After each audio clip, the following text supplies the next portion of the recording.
ସାଙ୍ଗମାନେ ଜୟ ଜଗନ୍ନାଥ ଶୁଭ ସକାଳ। ଆଜି ସକାଳୁ ସକାଳୁ ମୁଁ ମୋର 2 ଚକା ଯାନକୁ ଧରି ବାହାରି ପଡ଼ିଥିଲି ଯିବା ପାଇଁ ଆମ ଚାଷ ଜମି ଆଡ଼େ। ଆଉ ସାଙ୍ଗମାନେ ବସନ୍ତର ମଳୟ ପବନ ଆଉ ଦୁର୍ଗା ମା'ଙ୍କ ଆଗମନରେ ଚାଷ ଜମି ଗୁଡ଼ାକ ବହୁତ ସୁନ୍ଦର ଦେଖାଯାଉଥିଲା। କଥାରେ କଥାରେ ମୁଁ ଆସିକି ପହଞ୍ଚି ଯାଇଥିଲି ଆମ ଚାଷ ଜମି ପାଖରେ। ସାଙ୍ଗମାନେ ପର୍ବତ ସହିତ ବାଦଲରେ ବନ୍ଧୁ ମିଳନ ସତରେ ପ୍ରାକୃତିକ ଦୃଶ୍ୟ ଦେଖିବାକୁ ବହୁତ ସୁନ୍ଦର ଲାଗୁଥିଲା। ଏହାକୁ ତ ମୁଁ ଭରପୁର ଏନ୍ଜୟ କଲି।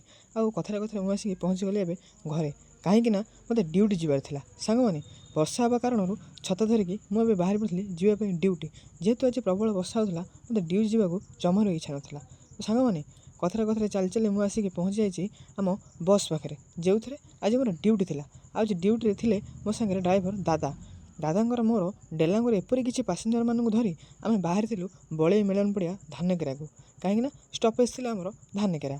ସାଙ୍ଗମାନେ ଆଜି ବର୍ଷା ହେବା କାରଣରୁ ଏ ଭିଜା ଦ୍ୱିପହରକୁ ଦାଦା, ମୁଁ ଆଉ ଆମ ପାସେଞ୍ଜର ବହୁତ ସାରା ଏନ୍ଜୟ କରିଥିଲୁ। ସାଙ୍ଗମାନେ ଭିଡ଼ିଓ ଯଦି ଭଲ ଲାଗିଥିବ ଲାଇକ୍, କମେଣ୍ଟ, ସେୟାର କରିବେ। ସବସ୍କ୍ରାଇବ୍ କରିବାକୁ ଜମାରୁ ଭୁଲିବେନି। ରହୁଛି, ଜୟ ଜଗନ୍ନାଥ।